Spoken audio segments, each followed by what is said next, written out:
All right.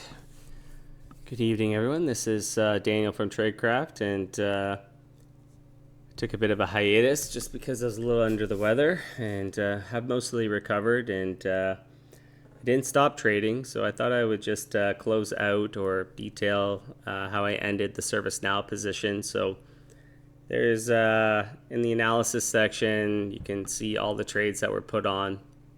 And basically, to summarize this, into earnings, I did a lot of day trading around the call side of the position. Obviously, these were covered calls, and there was a sell-off into earnings, and I took advantage by constantly selling premium, closing it out, selling more premium, closing it out, basically modifying my strikes, collecting a higher amount of premium, closing it out, and and then when things got a little oversold, just held on my hands, waited for a minor rally, rinse and repeat, rinse and repeat, rinse and repeat. So just because the initial capital outlay was fairly high, 71,000, I really had my attention on this particular trade, and was spending time trading around the position and generating a very substantial amount of premium even before the earnings, the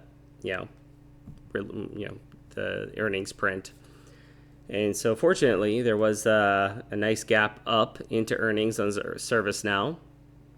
And I couldn't help but notice that once that gap occurred, a nice gap up, it wasn't a gap and go. It was a gap and meandering and then started to fade. All right. So in those types of situations, just asking yourself what should happen but isn't. It should be going up, should be consolidating, but it doesn't look that strong. So because I was up on the position, I took the opportunity to liquidate the long call for January, and indeed I actually lost 3,500 on that. However, the premium generated over the course of since October 15th to the 23rd or 24th, I have to double check, amounted to a net profit of 13,000. So an excellent trade, and really again highlights just how important it is to,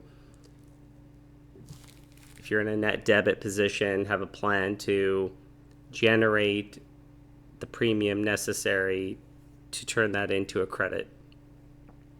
So, taking advantage of the gap up, taking advantage of intraday day trading on the position to generate, the profits necessary to turn this into a winning position. This is not uncommon. I don't tend to intraday trade that aggressively. I do intraday day trade quite a bit, but in this particular position, there's a lot of positions going on. So this was me just constantly in, out, in, out, in, out. And it added up quite substantially, and in fact is how I made the profit on this trade. It wasn't from the initial call. I actually lost money on the initial call. It was the aggressive day trading before earnings, recognizing the sell-off into earnings, modifying the positions, collecting more premium, closing it out, collecting more premium, closing it out, et cetera, choosing the strikes wisely. So in case, news hit or something was going on that I just got logged out. That's okay.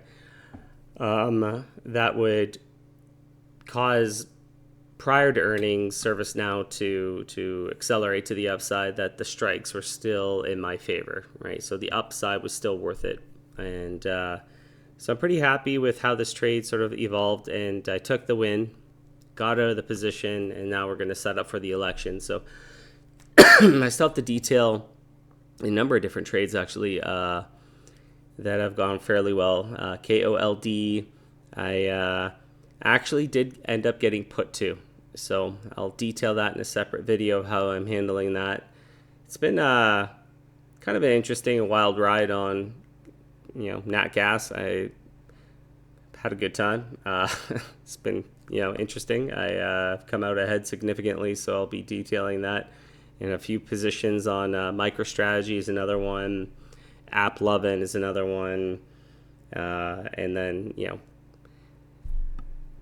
few others that I might go over, but the election certainly has my attention. The bond market has my attention. Interest rates have my attention. So I'm a little agnostic or a little undecided on how this is going to evolve or play out. We are statistically entering into a very strong period of time. So if there is a definitive sort of result to the election, could there be a gap up? Could it fade? Perhaps. So a lot of different outcomes could potentially happen. And I will be trading on the Monday and the Tuesday and the Wednesday. So I will post those videos and we'll go from there. All right, everyone. Have a great rest of your weekend.